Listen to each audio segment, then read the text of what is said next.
রাতে ঘুমানোর পূর্বে নবীজির শিখানো ছোট্ট দোয়াটি মাত্র ২১ বার পাঠ করে ঘুমিয়ে থাকুন। আল্লাহ পাক রব্বুল আলামিন আপনার কপালকে খুলে দিবেন, ভাগ্যকে পরিবর্তন করে দিবেন, অভাব অনটনকে আল্লাহ পাক রব্বুল আলামিন দূর করে দিবেন। নবীজি সাল্লাল্লাহু আলাইহি ওয়াসাল্লাম এই দোয়াটি এক সাহাবীকে শিখিয়ে দিয়েছিলেন। ওই সাহাবীকে আল্লাহ পাক রব্বুল আলামিন দুনিয়াতে অঢালা অনেক ধন সম্পদ আল্লাহ তাআলা তাকে দিয়েছিলেন।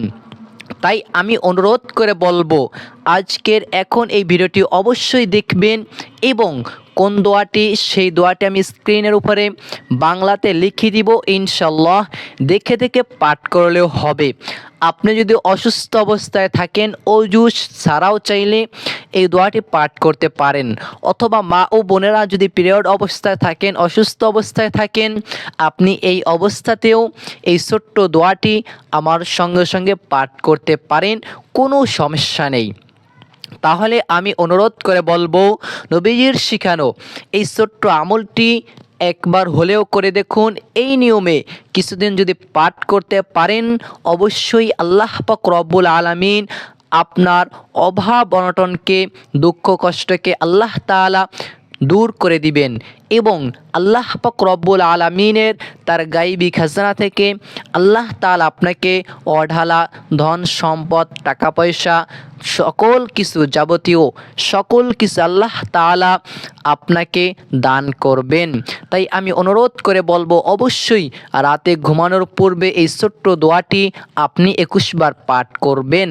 তাহলে নবীজি সাল্লাল্লাহু আলাইহি ওয়াসাল্লাম এই দোয়াটি শিক্ষা দিয়েছেন।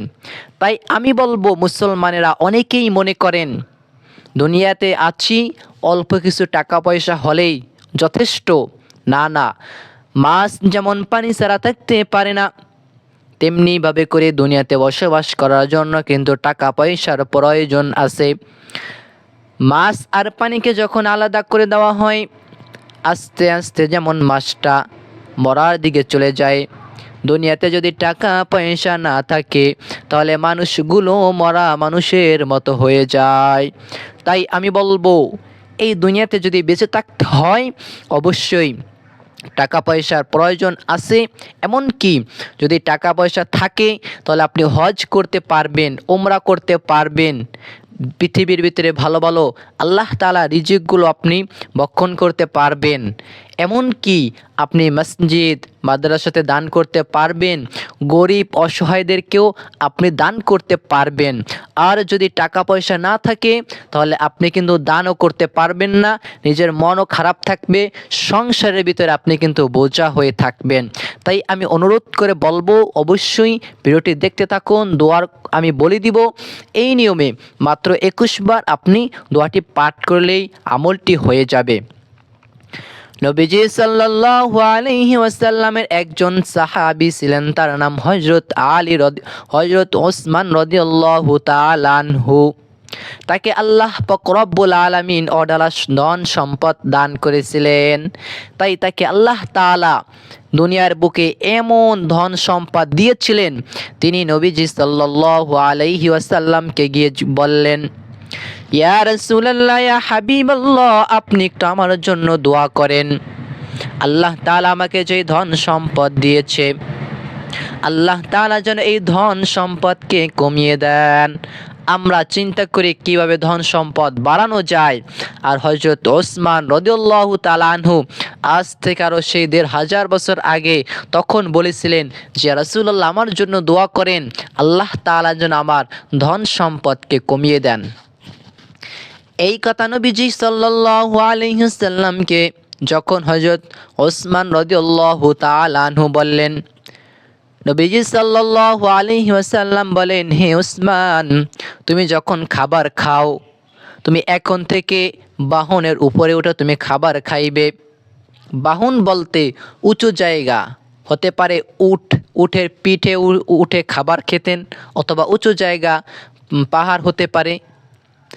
যখন নবীজি সাল্লাল্লাহু আলাইহি ওয়াসাল্লাম যখন হযরত ওসমান রাদিয়াল্লাহু তাআলা আনহুকে বললেন, তুমি যখনই খাবার খাইবা তুমি বাহনের উপরে উঠে খাবার খাইবা, এই কথা শোনার পরে হযরত ওসমান রাদিয়াল্লাহু তাআলা আনহু নবীজির কথা শোনার জন্য। যখনই খাবার খাইতেন তখনই বাহনের উপরে উঠে খাবার খাইতেন। এইভাবে করে কিছুদিন খাবার খাওয়ার পরে নবীজি সাল্লাল্লাহু আলাইহি ওয়াসাল্লামের কাছে আবার চলে গেলেন। হযরত ওসমান রাদিয়াল্লাহু তাআলা আনহু নবীজির কাছে চলে গেলেন এবং নবীজি সাল্লাল্লাহু আলাইহি ওয়াসাল্লামকে বললেন, ইয়া রাসূলুল্লাহ, ইয়া হাবিবাল্লাহ, আপনি আমার জন্য কেমন দোয়া করেছেন যে আল্লাহ তাআলা আমার ধন সম্পদকে আরো বাড়িয়ে দিতেছে, আমার ধন সম্পদ কমতেছে না, আরো বাড়তেছে। আপনি আমার জন্য কি দোয়া করেছেন? তখন নবীজি সাল্লাল্লাহু আলাইহি ওয়াসাল্লাম হযরত ওসমানকে জিজ্ঞাসা করলেন, হে ওসমান, তুমি যখন খাবার খাও, তুমি যখন বাহনের উপরে উঠে তুমি যখন খাবার খাও, তোমার প্লেট থেকে যখন খাবার পড়ে যায়, একটা খাবার পড়ে যায়, একটা দানা পড়ে যায়, তখন তুমি কি করো? নবীজি সাল্লাল্লাহু আলাইহি ওয়াসাল্লামকে হযরত ওসমান রাদিয়াল্লাহু তাআলা আনহু উত্তরে বললেন, ইয়া রাসূলুল্লাহ, ইয়া হাবিবাল্লাহ, যখন কোনো একটা খাবারে কিঞ্চু পড়ে যায়, একটি দানা পড়ে যায়, খাবার পড়ে যায়, তখন আমি ওই বাহন থেকে নেমে ওই খাবারটাকে ধুয়ে পরিষ্কার করে আবার খাই। আমি কোনো খাবারকে অপচয় করি না, নষ্ট করি না। তখন নবীজি সাল্লাল্লাহু আলাইহি ওয়াসাল্লাম হযরত ওসমান রাদিয়াল্লাহু তাআলা আনহু তাকে ডাক দিয়ে বললেন, হে ওসমান, তুমি এই আমল করার কারণে, এই কাজটা তুমি করার কারণে তোমার প্লেট থেকে যখন খাবার পড়ে যায়, ওই খাবারটার আবার উঠিয়ে সুন্দরভাবে করে ধুয়ে খাবারটা আবার তুমি খাও। এই আমল করার উসিলায় আল্লাহ তাআলা তোমার ধন সম্পদকে খালি বৃদ্ধি করিয়া দেন। তাই হযরত ওসমান রাদিয়াল্লাহু তাআলা আনহু ওই সময়ের প্রভাবশালী একজন ধনী মানুষের ভিতরে একজন ছিলেন। আল্লাহ তাআলা হযরত ওসমান রাদিয়াল্লাহু তাআলা আনহুকে অনেক ধন সম্পদ দান করেছিলেন। আর ওই ধন সম্পদ দ্বারা তারা নিজেদের ক্ষতি করে নাই, তারা ইসলামের জন্য দান করেছে, অন্য সাহাবীদের উপকার হয়েছে। সুবহানাল্লাহ। আর হযরত ওসমান রাদিয়াল্লাহু তাআলা আনহু তাকে আল্লাহ পাক রব্বুল আলামিন অনেক ধন সম্পদ বাড়িয়ে দিয়েছিলেন। তাই আমি বলবো, অবশ্যই ঘুমানোর পূর্বে আপনি অজু ছাড়া অথবা অসুস্থ থাকা অবস্থায়ও এই দোয়াটি পাঠ করবেন। ইনশাআল্লাহ সেই দোয়াটির কথা বলে দিব। নবীজি সাল্লাল্লাহু আলাইহি ওয়াসাল্লামের কাছে এক সাহাবী এসে বললেন, ইয়া রাসূলুল্লাহ, ইয়া হাবিবাল্লাহ, আমি দুনিয়ার বুকের ভিতরে আছি, দুনিয়ার ভিতরে আমি বসবাস করতেছি, আমার কাছে দুনিয়া ধরা দেয় না কেন? আমি অনেক অভাব অনটনের ভিতর থেকে জীবন যাপন করতেছি। নবীজিকে বললেন। তখন নবীজি সাল্লাল্লাহু আলাইহি ওয়াসাল্লাম এই সাহাবীকে ডাক দিয়ে বললেন, হে সাহাবী, তুমি কি জানো না যে দোয়ার উসিলায় আল্লাহ তাআলা মানুষকে এবং জিন জাতিকে, এই পৃথিবীর বুকে যত প্রকার আল্লাহ তাআলা মাখলুক বানিয়েছেন, যে দোয়ার উসিলা করে সকলকে আল্লাহ তাআলা খাবার দেন, রিজিকের ব্যবস্থা করে দেন, ওই আল্লাহ তাআলা যেই দোয়ার যেই তাসবিহ উসিলায় দেন, তুমি কি সেই তাসবিহ জানো না?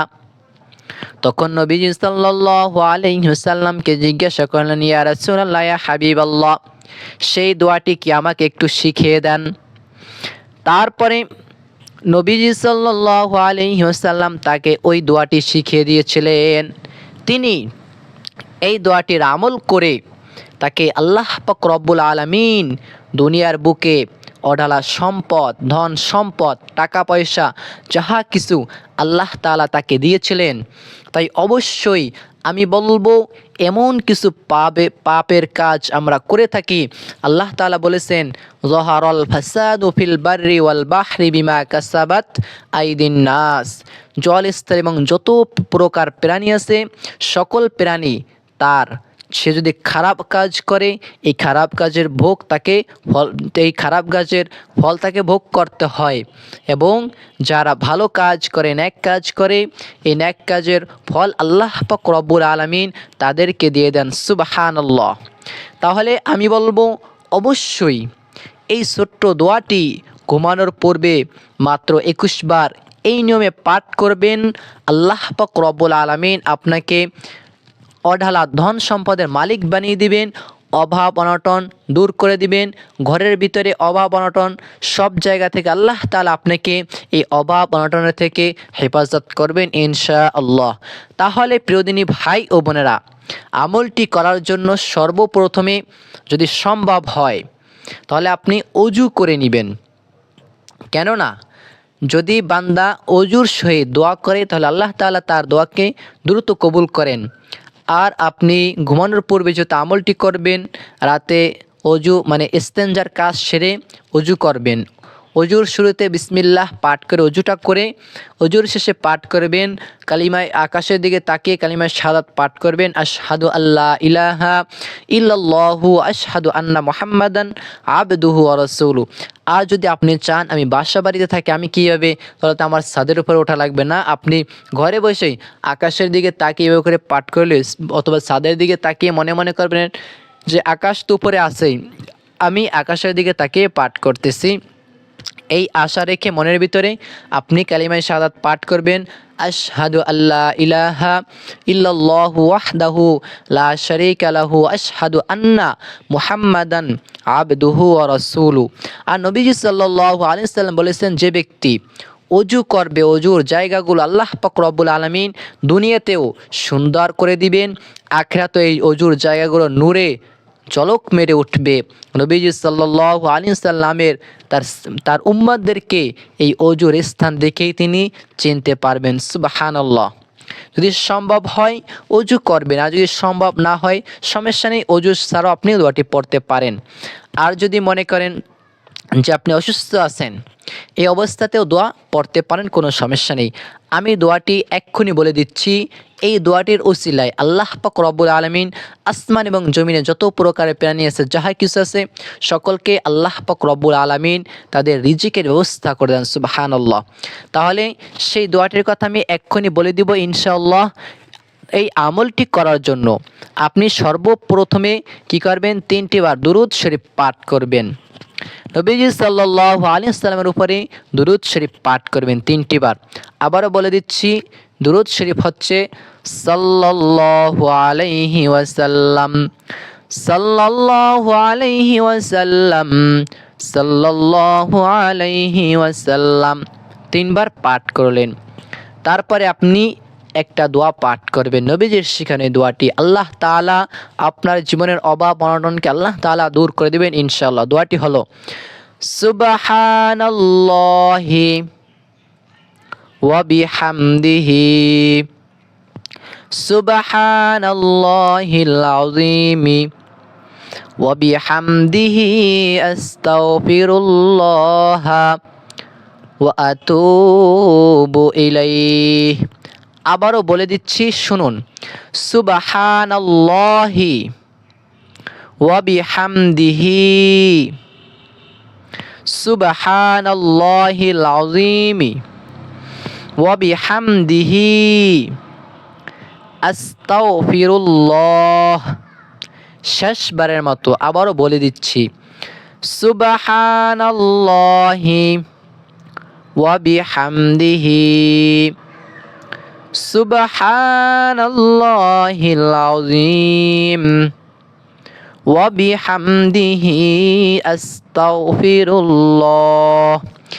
এই দোয়াটি 21 বার পাঠ করবেন। রাতে ঘুমানোর পূর্বে এই দোয়াটি 21 বার পাঠ করবেন। তারপরে নবী সাল্লাল্লাহু আলাইহি ওয়াসাল্লাম আরেকটি দোয়া শিখিয়েছেন, এই দোয়াটিও পাঠ করবেন। আপনি একটিবার হলেও পাঠ করবেন, আর এর থেকে যদি বেশি পারেন পড়তে পারেন, কোনো সমস্যা নেই। প্রথমে 3 বার দুরূদ শরীফ পড়লেন, তারপরে সুবহানাল্লাহ এই দোয়াটি আপনি 21 বার পড়বেন। তারপরে এই দোয়াটি একটিবার পড়বেন, বেশি পারলে 3 বার, বেশি পারলে পড়তে পারেন।